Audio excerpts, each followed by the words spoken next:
Hi there, this is Pat McDonald, your host for Vote for Vermont, where our tagline is Listening Beyond the Soundbites. Joining me today is an old friend, we were just talking about age, Tom Salmon, who is our former auditor of accounts, serviceman, everything. You have just done everything. We're going to talk about it all tonight. Yeah, the guy with the most jobs, the person with the most jobs when they die. Yeah, wins. there you go. No. You win, right? Is that? Well, I'm in the running. Yeah, I'm in the running for diverse careers. So I just, we're going to get to your background and all the things you have accomplished and your service, which I thank you for. I mean, that's a lot of years of service. Sure. And the last few were the most exciting, way more exciting than Iraq, was getting sent to Africa and spending time in Somalia, like 2017, 18, part of 19, and then back to Djibouti in 2020. So. Oh, I missed Djibouti. I listed some of them. I said, you ran into, I have to skip right ahead. Yeah. You ran into a guy from St. J in Somalia? It was amazing. Wasn't that something? And he graduated with my daughter, Maddie. That's great.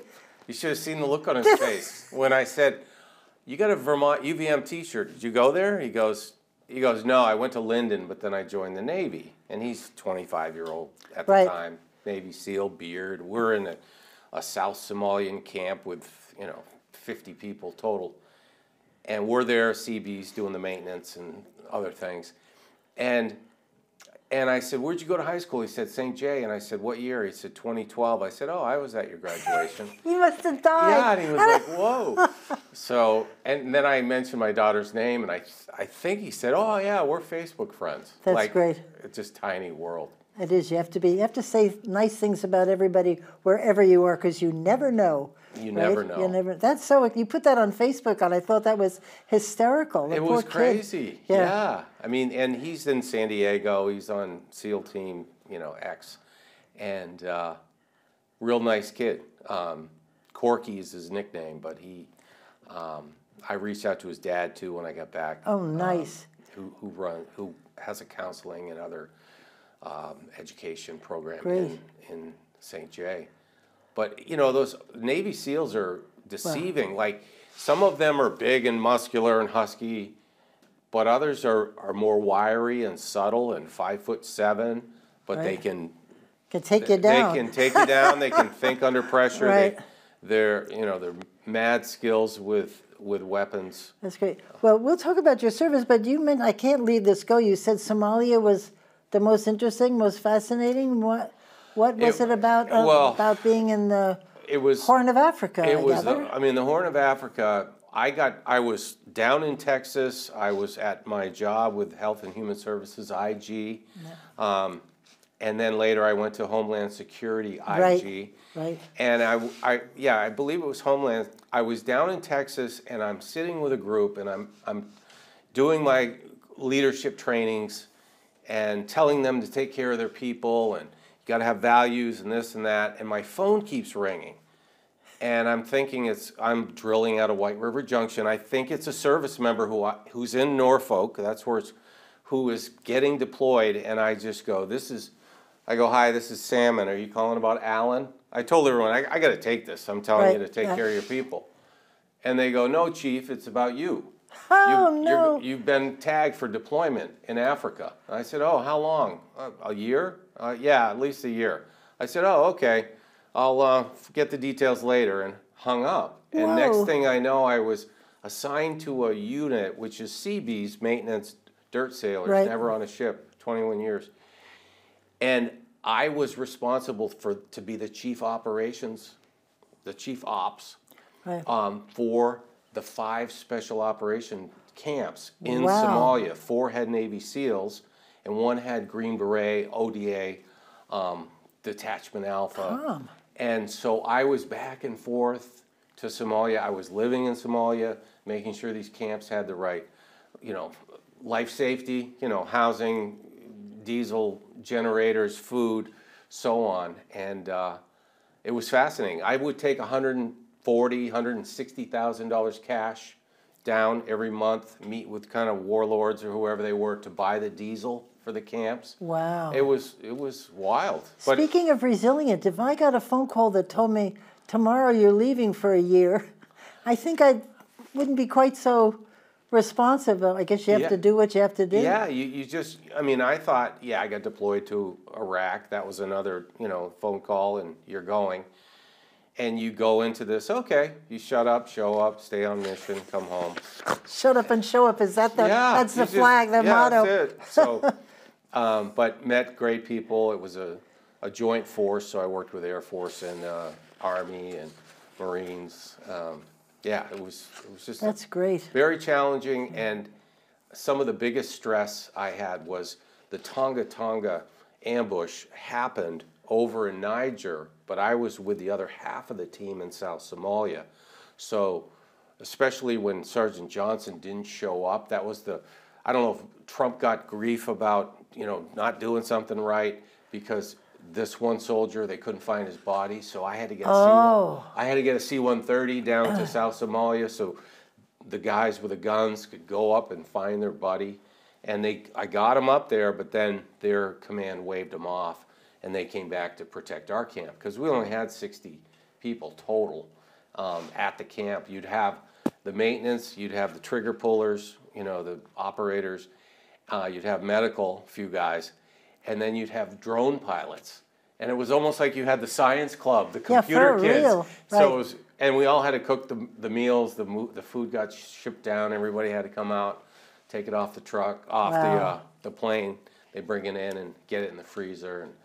And so we had a saying, there was no straight lines in Africa. Like you want to achieve A, but you got to go to C and D. Yeah, and right. Then you get there. But it was by far just fascinating. And also to see the landscape. You see what China is doing in Africa.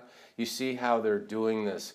We'll invest in your port and your railroad and your this. And oh, by the way, now it's time to pay us back. Oh, you can't pay us back? Okay, so we're going to, get into your mines and your resources and stuff like that. AI, is that it? Yeah. Is that what you call it?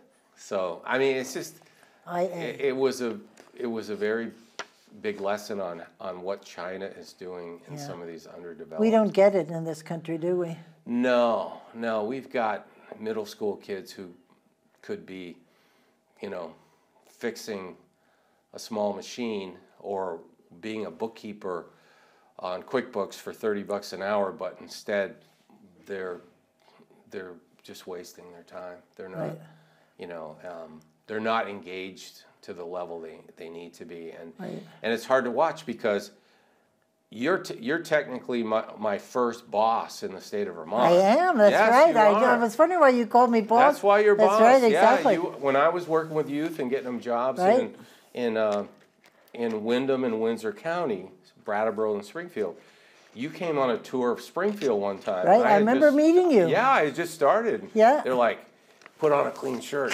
She's coming. The boss is coming. So, but I love that job too. I'd have kids. I mean, they were all at risk, and it was part of the WIA. Well, I think somewhere you noted in an article that you spent 12 years of your early life working for youth because that was your love. Oh, was working with the kids. I was an accountant when. I was an accountant in California when the riots out there hit. And I said, I got to get out of this monkey suit and get in the community. And that's when I went and taught 10 years in East LA. And that was another really rewarding experience. And then working with youth through your program, through the WIA, and then teaching at the high school in Bellows Falls. I had the Learning for Success, which was the emotionally challenged boys. Sometimes, I'd find them in the library, but it'd be because they're riding their bike through the library. And one kid's on the back. Was it for reading, was it? Yeah. Oh, they weren't picking up a book to go. Yeah. But I love those kids. I still stay in touch with some of those Good for you. Kids who've been in and out of prison. One kid was in Virginia in prison. Another kid, I went to his funeral, OD'd on heroin, got a hot shot. And then last year in 2023, I was finishing a master's degree in conflict resolution, and I went to my old job from 20 years ago, SEVCA, the Community Action Agency, right. and asked them if I could evaluate a distinct unit of a nonprofit? And they said, sure, yeah. And I said, can I look at the thrift stores? Unfortunately, they eventually closed them, not because of my work, but they said, oh, we need a driver. Next Thursday, the driver for the thrift store truck that picks up donations and delivers to qualified families. I said, well, I got a CDL. I've driven a truck before. So I did that until they closed. And so I kind of got back into the community of southern Vermont. And the poverty's bad. I saw clients that were still clients 20 years.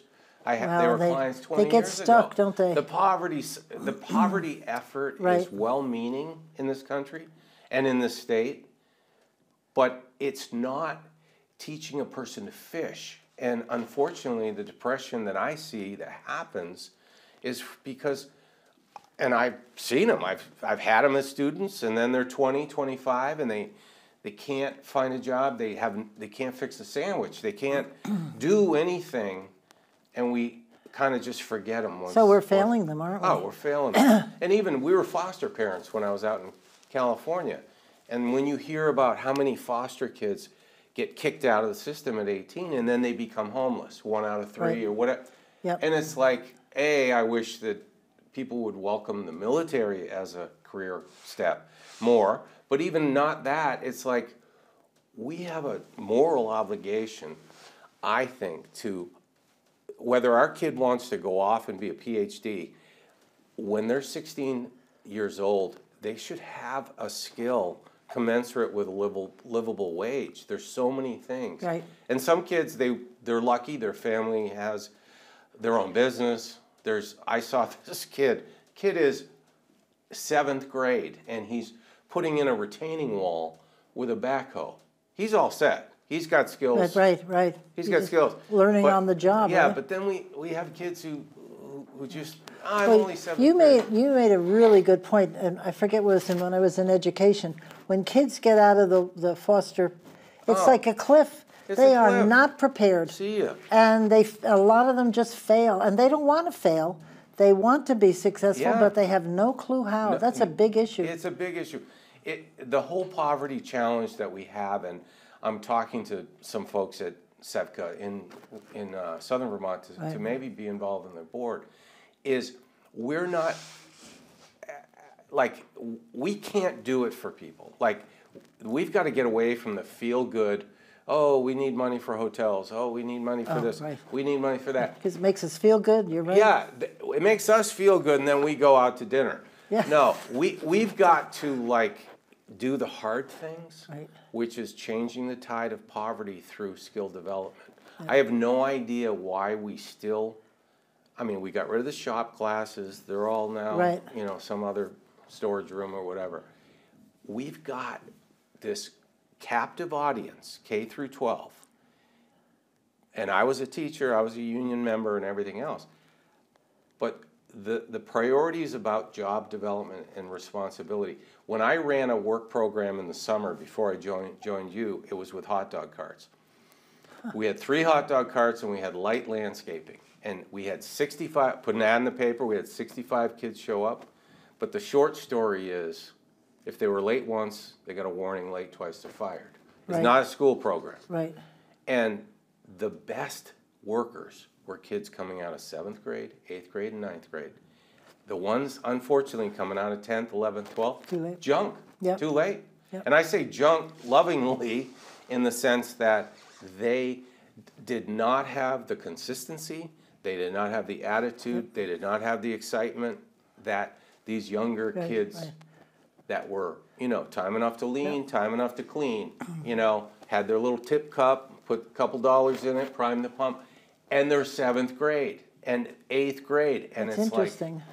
Like, I tried to, when Vince Saluzzi was in the Senate Economic Development, and I was auditor, and it was kind of an awkward thing, but I was trying to get some seed money for communities willing to sponsor an 8th grade paid training program. And I targeted St. Johnsbury and then a town in southern Vermont. St. Johnsbury with Tom Lovell, when he was there, they started it. Now, granted, they have a different funding stream, and they can find grants and donors and all that. but as far as I know, that for 15 years, they've been doing some kind of paid training for 8th graders. Because what are you doing? It's a wax on, wax off. When they get to 9th grade, they're going to feel like more invested. Right. They're going to feel like somebody came in and gave them something. Well, so we don't do them. I remember years ago I was very good friends with the head of the Vermont Technical Vermont Technical School, and he said when they graduated from high school, they had to spend the first 6 months at VTC teaching them what they needed to learn so that they could start doing their programs. Now, if they came ready to go, then probably VTC could be shorter in time and less money. And it's a good deal as it is, but they're wasting their time teaching these kids what they should know in the first 6 months. What are we doing? Yeah, the remedial training that is happening at that level is hard to swallow when your schools are costing $25,000 to $30,000 a student. You'd almost wish to give the family, okay, here's 25 grand, here's a training program. We're gonna. It's same with high school. I got to substitute teach in January, February of this year in Bellows Falls in middle school. And the cry from above at the high school is you got to send these kids ready for 9th grade math. Exactly. Nope. No, they're not ready. Because what I witnessed in my 40 days or so involved is there was a level of entitlement and excuses and dishonesty about anything. And that was shocking because I had taught 6th, 7th, and 8th in Los Angeles, East LA, mostly Latino parents. A lot of them couldn't speak English, but I learned it. Part of my teacher training, I learned enough Spanish to be dangerous, to be able to talk to them. But they backed you up. The parents backed you up. Right. And I even had one kid say, "F you, Mr. Salmon. You can kiss my." And I'm like, "I'm sorry you feel that way, 8th grader. You're not going to be in here again." So I had this thing where I would bring parents in to sit in the class. That was my remedy. I didn't send them out to the office and all that. So the next morning, the kid comes in and brings their parent, thinking, "Oh, if I bring my parent, I'll get back in." No, and all the 8th graders looking at me, I was like, "Senora, Mrs. Rodriguez," I said, like, "Senora, lo siento mucho, I'm sorry. Tu hijo, your son, no escucha, doesn't listen, no respeto, afuera, por favor, afuera, out." The kids are like, "Ooh." So the quality of the class goes like this, but the happy ending is this school flows into Garfield High School, stand and deliver, these 8th graders. And only a certain tier of them get to graduate legitimately on stage at East LA College. And all of us teachers go there, and they're in caps and gowns. And then there's this bottom 40% that don't get to go. They just get passed on to Garfield. And at the time, it had a 50% dropout rate. Good. Crazy. But check this out. I go to the graduation, and the student I kicked out and said, "No, that's not going to fly in my class." The parent sees me and goes, "Maestro, teacher, ven, photo." And I get a picture. Get out, because they were grateful. Yeah, and she said, and she's like, "Estuvo, or mi hijo, loquísimo," and you just said, "Estuvo, it's over." Like no more. Learn something. And so I was like, that is parent-teacher cooperation. Right. Because then the kid went on and hopefully was successful. Good for you. But, no, you got to fill me in. What's happening in this state? I have a lot of oil friends, oil dealers, fuel dealers, who are just... Matt Coda and his family? I grew up with Codas. I grew up with James. They're going crazy. And Tom Hernan, HB Fuels, is throughout our community. And it just looks like it's a blind carbon tax type thing. Expensive. And they said it wasn't going to cost us. Well, it's costing us through the nose. And you talked when we came to 20.5% property tax increase. And I have to this is my biggest, what time is it? I have to, we would like to talk about other things here, but yeah, once I get started on this, the teaching and the skills of young people has always been just an absolute There's a bill, passion. you have to check it out, H707. It's supposed to be the Workforce Development Bill. What they have is taking away workforce development responsibilities from the Department of Labor, putting an exempt position with staff person in the governor's office, like he'll have time to manage this, and they get support from the Department of Labor, but they're really in charge of workforce development. And I said, you've got an entire building set up that works cohesively together, at least it did back in our day, cohesively together, complies with WIOA, and what are you doing? If it doesn't work, fix it. Yeah. Hold them accountable. You don't reinvent the wheel and put something else in the governor's office. Apparently, some state, somewhere does it, and one state, and it works effectively. I'm like, no. You've got a building that says the Department of Labor. Yeah. Make it work. Right. If people aren't doing their job, what'd you say? Out, vamos, out. Yeah. And hold them accountable. I wrote it wasn't good. I wrote a little something in the campaign for Vermont, President's message, that's me. And I said, cut it out. Yeah. Make it work. Right.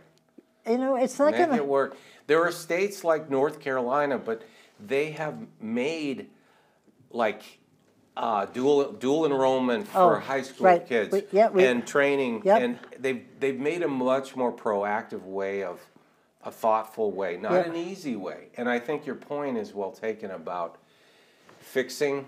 Yeah. If you have a department with resources dedicated, and it's not glamorous and it's not shiny object. It may take a couple of years. One of the most fun things we did was with the Vermont Sheriff's Association. We had 14 sheriffs, all different personalities and parties, but they all needed to get on the same page with the same financial software, the same chart of accounts, and an updated manual, whether they were Chittenden County or they were Essex County. Good for you. We even, Kevin McLaughlin will joke, he still has the T-shirt. Is he still, God bless him, I love Kevin. Yeah, Kevin's, and of course, our dear friend Roger Marcoux. Oh, Roger, he really helped herd the cats, and then we were there, and Dale Shaft worked with me, and Joe Uhas. Great. And so we had, every week, we had lunch and a training to do this, and we had a goal of 18 months. It wasn't a shiny thing. We didn't need a press conference, but within 14 months, they all got on the same page. Good for you. And we had now, who initiated this? Department of Sheriffs and what is it? Andy Noonan. Our office and them. Just, they had overcome some bad accounting and bookkeeping, and they had the embezzlement down in Windham County before me, and so there was pressure on them to get professionalized or to get organized, and so we had this T-shirt. I was there when all 14 sheriffs agreed. That's great.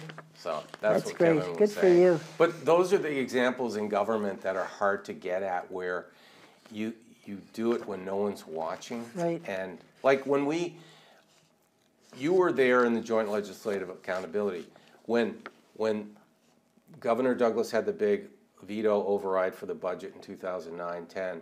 Then we brought in this contractor, Osborne. Right. The Fed connected him to Steve Klein and your committee and everything. And that became Challenges for Change. And we got out of the way because the state of Washington had used that contractor to sort of build a team or a perception of a team. So there was no problem the next year. But now they have... They've changed. They've changed it. There's a bill in place that the legislature will have way more control and authority over, big surprise, over the administration and stuff. But they're going to put the current the current gap, they're going to put it on hold and establish their own committee. Oh. And I love that committee. It was it was great. It was great. You had Democrats, Republicans, progressives probably mixed in there. And, Yeah. and All working for the betterment of the state. it was just like, There how you do go. we improve the performance of government to affect real people's lives? We had a you lot of know? pushback. There was a lot of pushback on it, but you kept going, you know. You kept going, and you weren't trying to slash and burn government. And it's kind of like when we started doing performance teaching, and Tracy Gallo was great too, teaching the departments how to measure success. Right. And how, so that's hard to do for people to and, get their arms around that. And to the credit, I had a wonderfully talented staff at the auditor's office. I went to Washington, D.C. because of the stuff they did. I mean, we did, and one of the things is we use the GAO model of presenting our performance for our office. But the union looked at performance measurement as a threat, and it was really not. Yeah, they thought it was going to be job elimination, and that's no, it was like, what business are you in? What are you trying to accomplish? For us, it was to increase our percentage of time on performance audits, not mandatory audits. Right. And that worked out. We got away from that. Well, you were in the auditor's office for 3 terms, right? 3 terms. 3 terms. Yeah, 6, 8, and 10. Yeah, and what possessed you to come be an elected official?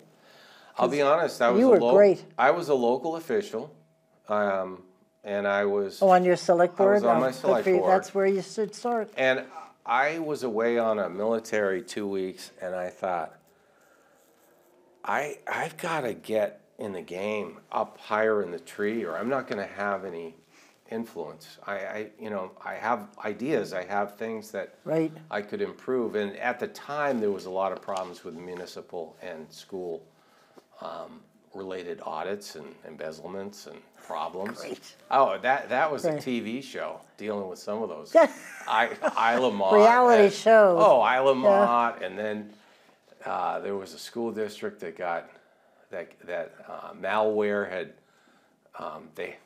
this. Oh, it took over. Yeah, took over and then started downloading their funds. I mean, there were just all kinds of different embezzlement stories. And that's when we started ramping up our training.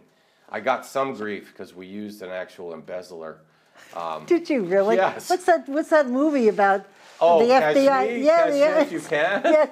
Yeah, no, we actually, when I was trying to convey to the legislature why we needed this sort of internal control checklist that we could send to anybody, we brought recovered former embezzler Tom Hughes to talk to them and say, these environments are so weak. Nobody is asking any of these key questions. And that was a lot of fun. And we would do trainings with the FBI and Vermont Fusion Center, state police. And it was kind of like pros and cons. So we'd have the embezzler, we'd have Bill from the FBI, we'd have a sheriff. That's so cool. And we just... You made it real. Yeah, we made it real. We went to Castleton College. We went to different places to try to get them to think about where theft could be happening. And take a pause. But it's Vermont. It doesn't happen here, right? Nobody thinks of it, but it does. It does. And I just wish that, our state motto is freedom and unity, on the seal, that there was just so much animosity developing when I was in it's worse state. Now. And I left feeling like, there's not enough people in the middle that want to fix things thoughtfully. Yeah. They want to have shiny objects. And I'm like, we're a small state, so we really shouldn't have an excuse about turning the ship on some of these things. Yeah. And dealing with the Progressive Party, I'll go right out and say, some of those folks, they didn't try to defeat you. They tried to destroy you personally, and I just got zen, especially with the DUI tape. Oh, they're trying to get that out. I was like, I am not attached to the outcome. And a lot of people thought I lost the 2010 election, and I said, no, I won. But then I went on to work in D.C. after that. So.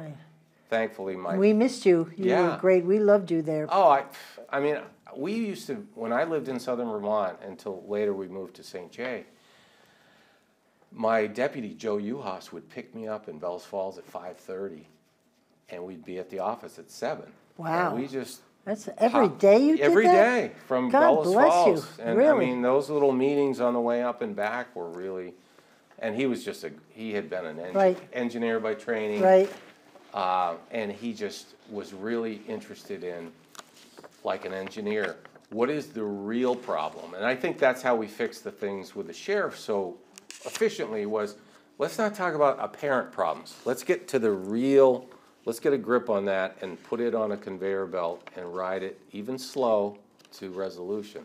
But anyway. So tell me, because you left here in 2013. Right. And then you went to Washington, D.C. to Homeland Security, you had a whole bunch of jobs, right? Yeah, so the first one I went to in 2013, I kind of went in through the side door. In other words, I went to senior executive, and then I had 800 people under me. Like, hello, I'm here. But if you can make one cookie, you can make a dozen, 5 dozens or 10 dozens.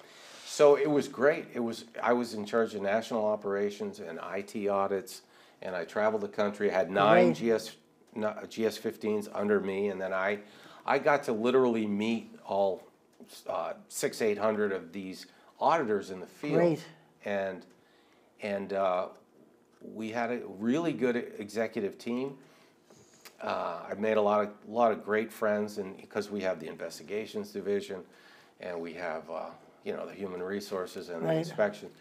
And then, so I was there for the first half of my career, and then the second half was predominantly at Homeland Security. And looking at FEMA-related audits and so forth. And fortunately, I'm not in the weeds. I'm more like working out the problems between Was Carrie Sleeper part of your... Carrie Sleeper. I love Carrie. I think I saw him on the Metro or something. Oh, did you really? Yeah. Oh, he is the best. Yeah. He's great. For those of you who don't know Carrie, he was with state police and then went to Homeland Security. Yeah. I think because after 9/11, he was very instrumental in helping get things organized here in response to folks coming over the border to go down to New York. Yes. They entered here through New Hampshire, actually, in Colebrook, I think it was. Colebrook up northwest. Yeah, but he's a great guy. We miss him. Yeah, it was. Of course, it's 1 million people that work for Homeland Security. So why you would run into him? I didn't have any reason directly, but I believe I saw him and said hello to him on the Metro. Excellent. And which is great in itself. Well, that Metro is amazing. Yeah, it is. And 6 of the 10 years, 9.5 that I was down there, I lived. My wife and I bought a fixer-upper in a mostly black community, and that was a great experience because I've worked in the inner city and Latino, community family, and to live and work in a black community, and we had parties, black, white, gay, straight. As it should be, right? As it should be. And it was a good experience. I rode the bus. A lot of times I was the only white face. and then I rode the Orange Line in from there. But see, I had to catch myself when I came back from these deployments. I had to ratchet myself down because I'm the guy on the Metro. When somebody's acting like a jack fool, I'm like, hey, you cut the, and never got any fights, but I just didn't have a lot of patience for whack. We used to, when we camped in Gettysburg, we used to go into Washington, D.C. to take the Metro, and it was clean, and people were always nice. Yeah, they are. We didn't see any problems at all.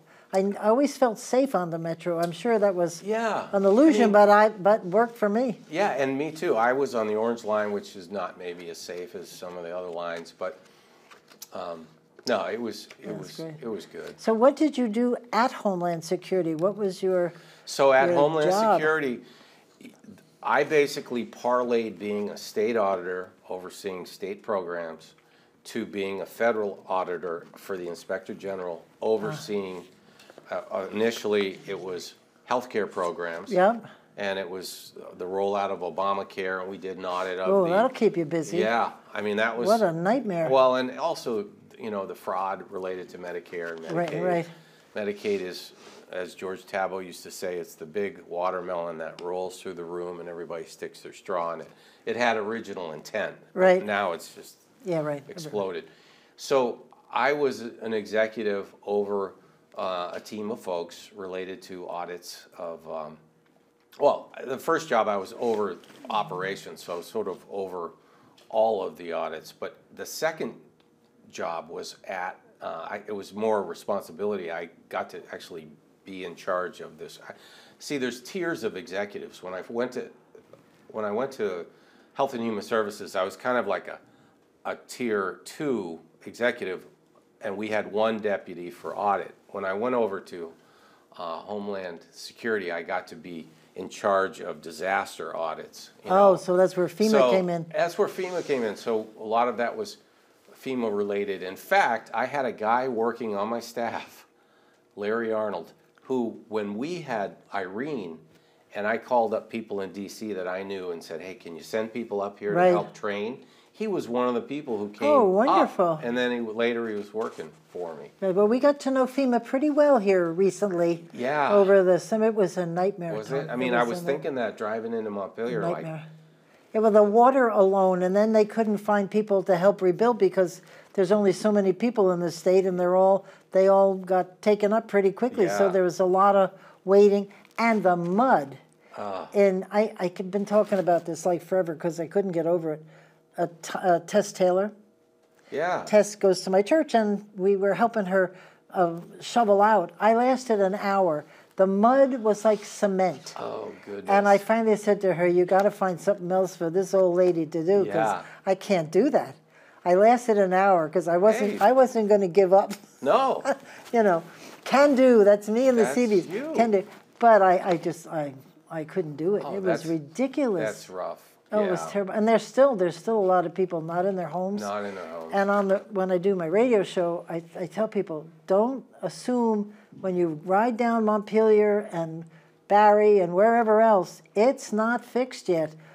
You're just seeing the front end. You're not seeing what's behind there and how these people are struggling. It's terrible. It's terrible. But FEMA did a great job. There's, people complaining about this and that, but they were here. And they were on my show all the time, updating people, telling them what to do, where they are. Yeah. They were a great group of people.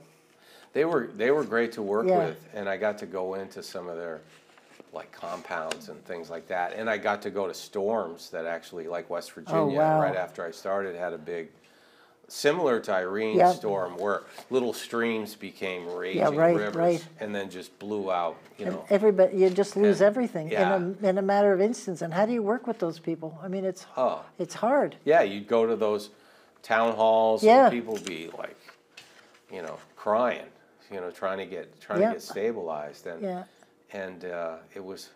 And this is on top of COVID. Yeah. Right. I know. So, where were you during COVID? During COVID, I was, believe it or not, when COVID hit in 2020 March, I was in Africa. I had been called back to work on the base in Djibouti, and then later in 2020 was in Mississippi. They relocated some of us so they could have 2 stations where they were sending deployed individuals. And then I was back to work, but then the world had changed. Right. I was in Africa, and then I came back, and everyone was working from home. Yeah. And then I was there still long enough in the federal government where they wanted people to start coming back to work, even twice a week. Right. Oh, they were mad about it. People were still mad about that. And so that took some finesse. Wednesday became the big day. So tell me one thing. I'm skipping around here, and I apologize for that. That's okay. But you're an auditor. What were you doing in the Seabees? It's so funny because when I was in Los Angeles and I joined the Navy, I was in a program. I was teaching school. I was a woodshop teacher. Okay, so I had some construction skills, but initially they put me in the Navy as a paper pusher, a yeoman, but assigned me because Port Hueneme, the West Coast CB base, is out there. So I just happened to get put in a CB unit. And then over time, I converted to being a builder. And I was good on projects, and we'd build, 30 by 60 strong back frame wooden structures or platforms. And I only thought I'd be in the Navy for one tour, and then I went to Iraq and I got a taste of it, and then I was like, yeah, I'm going to stick out, stick out another 6 years, and then I was. So how many deployments have you had? Have you ever sat down and counted them all? I mean, I've had four active duty stints, and one 3-week stint that was. They picked me because they knew I knew the South Somalian airport where they were doing a construction repair, and they wanted some reservists who knew the area. So I had to go to Djibouti, borrow some battle rattle from one of my friends that was still there, and go down on C-130 and be there for a few weeks. And I had just missed a mortar attack that they had. They even had T-shirts. I got one. Something about the rains of Africa. I feel the rains of Africa. And they that's a song from, what is that song about? Is it the rains of Africa? Yeah. So they had made a T-shirt with like mortar bomb, little bombs coming down. Oh, lovely. And, so, that's the rains of Africa. Oh, lovely. Yeah. Very nice. Because that's a can-do, right? Yeah, CBs are, they're such a unique group, and the Navy chiefs in general. I had an Air Force friend say this deployment was really interesting and good on a lot of levels, but I've never seen how the Navy chiefs work together. Like, we had a freezer in South Somalia go down that had $10,000 of food in it, and I convinced the chief that was up at the base in Djibouti, who also oversaw the Pizza Hut. I said, you've got this one. And I named the can. I said, we got to borrow that compressor. We'll get you another one. So we were able to cut it off, put it in a box, send it down with some more food, get it down there, that's great. Hook it up, and the food was saved. Done. So it's just stuff like that. Now, did I read correctly that they have deactivated the CBs? They have. What is that about? No, not all of them. No, not all of them. They had gone through this shrinkage. Oh, okay. Of that makes CBs, me feel better. And then they've sort of come back. Because really, I mean, it's so important to the Navy and to everyone. I mean, how can they? Who would have done what you do if they deactivated the CB? Well, yeah, and while I was in Africa, they did start to bring in some contracted maintenance. Fluor International had a big contract for certain bigger bases where you had lots of people, but no, the CB started in 1941. Right, 80, right? Yep, 1941 because civilian contractors were getting ping or getting plucked off trying to help in the war effort. So then they had these. The average CB was about 40 years old, I think, because they just said, who's got construction skills? I was just going to say, that's like here. Our construction industry, they're all old. Sorry, folks, we love you. They're all old folks. I know. And there's no young people. No, and they're crying for help. Yeah. All of the plumbers, electricians, carpenters, it's tough. I mean, I have a tree guy, TJ, and he's 25, and he is all set. He's making $100 an hour more. He's got as much work as he wants because he learned. He went to the technical school in Springfield, learned how to climb trees. His dad taught him how to weld. He's just a very independent young person. Yeah. It's to go to technical school. It's like a no-brainer. I know. Because you make big bucks, takes 2 years, and you're done. Yeah. And there's no big money you're owing the world. You start out with a clean slate. Yeah. I mean, and there's jobs. You always need the toilet repaired. That'll be forever. It's so true. Listen, we have almost a little less than 50 minutes. I wanted to talk about your new, well, not so new, your company, and about Dad. We have to give our love to Dad. Dad is a tough bird. He's going to be 92 in August, and he's at Pine Heights, which is across from the Brattleboro Hospital, and they take great care of him. That's good. And I'll see him tomorrow morning. He's due for a haircut. Sometimes I'll cut his haircut like Jack Nicholson, and I'll go, "Come on, Dad, give me a you can't handle the truth," because he's got it slicked back. But no, he's holding steady. He lived down in Florida with my sisters for a few years, and then when my mom died in 2021, we took him up.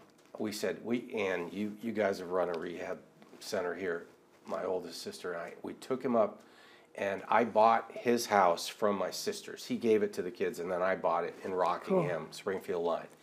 And so we had him there for about 8 weeks and took him around Legion, you know, Elks and everywhere. I bet they were thrilled to see him. Yeah, they got to see him, had good laughs, and then my Family Medical Leave Act was ending, and I said, Dad, you know, we can't keep going as a healthcare facility here. I have skills, but not these. Yeah, exactly. And so he went to Windsor, to Pine Heights, which was more of an assisted living. COVID was still kind of going on, right. So we joked that even though it's a wonderful place, Pine Heights, Cedar Hill, we called it resisted living. It wasn't assisted living. He saw the place when he walked in. He's like, you expect me to live out the rest of my days at this place? So a year later, he ended up in Brattleboro, which is more dependent care. And his physical is good, but his mental, he can tell you about 50 years ago. But tomorrow, yesterday, yeah, maybe not. Like what he just said. How long did he serve as governor? We were trying to figure that out. 4 years. He got elected in 72 election, and he served from 73 to 77. And then he ran against Bob Stafford and lost for U.S. Senate, and then went back to being an attorney in southern Vermont. And then UVM came calling around 1991 to 97 or 8, and then he was 65, and he retired. That's great. So, well, I know when he would walk into the State House, when they would have a joint, I know. The people would go nuts. There's Tom Salmon, and just go nuts. They went nuts. More so than others. Sorry, folks, but that's the truth. They loved him. Yeah, he was a lovable guy, a very kind guy. One time, we were going on a family vacation to Maine, and back then, there was no self-service gas, and he had the #1 plate. Oh, right. And that was before it was getting stolen a lot, so then he changed it. So the guy pumping gas goes, "Geez, mister, how did you get #1 on your license plate?" Who are you? And my dad goes, "I know the governor." Did he say that? Yeah, he said That's cool. I'll never forget it. I was like 10 years old. That's good. I'll say he knows. But no, he can still joke around a little bit. He had friends like David Coates and Harlan and Steve Terry. Yeah, the gang. The gang. We used to call them the Burlington Mafia. The Mafia. Yeah. They still are. And then other friends came down, John Letty and nice. Louise, his wife, and others. John McClowry and Ann came down. Nice. They saw him. So people are visiting him, but he's just. It's harder. It's harder, and for me, retiring and coming back in 2022 was partially to be close, because I'm the only sibling in Vermont. Everyone but he knows you. Yeah, he knows me, and I kind of make a joke of it. I'm like, "Hey, do you still know who I am?" He's gonna hit you. Yeah, he goes, "You're Henry Lipschitz." Yeah. And I said, "That's right. The Lipschitz family reunion's coming there up." You go. There you go. Well, tell us in the remaining time about your company and what you're doing these days. I remember when I was going to tried to mediate the budget impasse that Governor Douglas was having. Right. And one of the legislators still going on. Legislators said to me, "I'm an attorney, and I do mediation. You don't have any qualifications for mediation." Well, I learned from my dad. There's a middle part of every deal, and I have been a natural peacemaker and resolver my whole life through various careers. But I decided to get a master's degree in conflict resolution and negotiation from the same university, Cal State Dominguez Hills, where I went to get my teaching credential in person for that. And so when I finished that last year in 23, I said, you know what? my thesis was on strategies to prevent intractable family conflict. The kind of conflict you see where people don't talk to each other anymore because grandma died or mom died and so wanted the silverware and so came and took it. So they're done. They're not going to talk until the next family member dies. So I started this, when I was in the federal government, I had a bunch of warring parties wanting, half of them wanted change. These were GS-15s, and half didn't want any change. They wanted to recommit to best practices. So I called that process the flat table, the fair table. Everyone's welcome, everyone's heard, and we're going to sit down and objectively look at ways to improve things. So the changers got 6 things, and the non-changers got 6 recommitments to doing training right, or this right, or that right. So I use that concept, the flat table. Got it. And I've been helping people with a myriad of, I could say conflict consulting, or I could say resolution consulting. There's people who need help because they have elder care issues, and they can't get their other members, and one person's doing all the work, or they have property issues, or they have known events, or neighbors fighting over fence lines, things like that. And then, you know what one of the biggest areas of interest is lately is, what do we do with our adult children? They came home, they were going to get a job, they're not. They're still here. And they're still here, and they're using drugs, or they're using this, and they're using that. That's a big issue. And we are afraid to go on vacation because of what they might do while we're gone. So there's that whole segment. And I'm doing it, I feel like I'm semi-retired. I'm doing it because it's just so rewarding. I've helped people who had problems with adult protective services. They thought that they were misusing the mother's money. There was no evidence of that. It's just that the father who managed the money had died, suddenly, brain injury, and then the mother is demented, and the bank is calling. So it was just a mess. So helping them walk through that, get sorted out. It's fun. It's clarity planning, which puts a lot of people to sleep. It's when you can sit with a professional who's got situational awareness about almost any type of conflict and say, okay, let's just sketch out a worksheet. Let's get the family together. Okay, Sally, what is it you want to have happen in this property discussion? Okay, you don't care. All right, you want the, and then trying to get a worksheet of like some event is going to happen that they know is happening. It's going to happen in the next 1 to 2 years, or maybe sooner, and they have no plan for it. And rather than fight about it later, let's just sketch out a document that maybe people feel safe enough to sign as a way forward. And but you know, it's not like I'm trying to put lawyers out of business. Lawyers is when it gets to a point where it's just people lawyering up. You know, nobody's listening to anybody. So I have colleagues, I have mental health professionals, I have other people who can play a role. Mental health's a big issue these days, isn't it? It really is. It must get into everything you do. Between COVID and the floods and people just being downright angry. Oh, yeah. Everybody's angry, Tom. Everybody's angry. And spending some time in school and seeing the kids, first of all, they're way behind in 7th grade, but they're riddled with excuses, you know. And I just read the other day one of the biggest issues is absenteeism.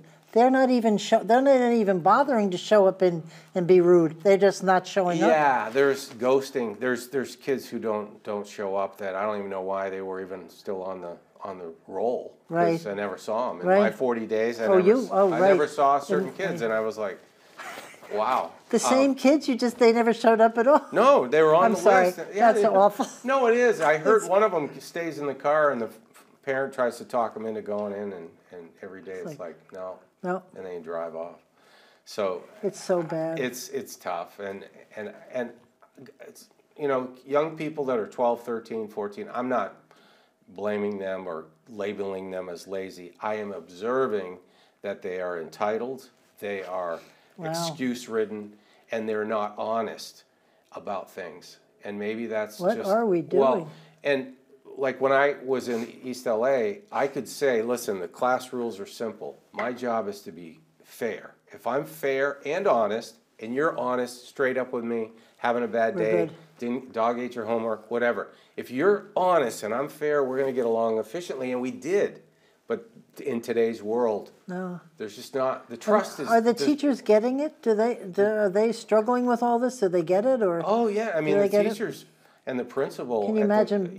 No, they're doing the best they can. Oh, that's good to know. That's yeah, good to no, hear. they're leaning in, and progress is being made generally, but there's certain groups of kids that just need to be. Because you know what? When I answer back, they say, "Well, we're top of this in the United States." I'm like, the United States is 25th in the world. So you're the best of the 25th. Yeah. Think about that, people. And we're spending here in this state, we are spending the most per student. That's us. I know. It's got to change. And I hope, are you going to come back and help us? I mean, I'm trying to help. Can you make an announcement? I could put it out on the air. No, I first of all, you know, I feel strongly toward trying to stabilize and strengthen wherever I am. Right. And that was my motto when I was in the federal government, that we would stabilize, strengthen, and then transform. And we did. You know, we had those really satisfying transformations. But we had to do the hard part first.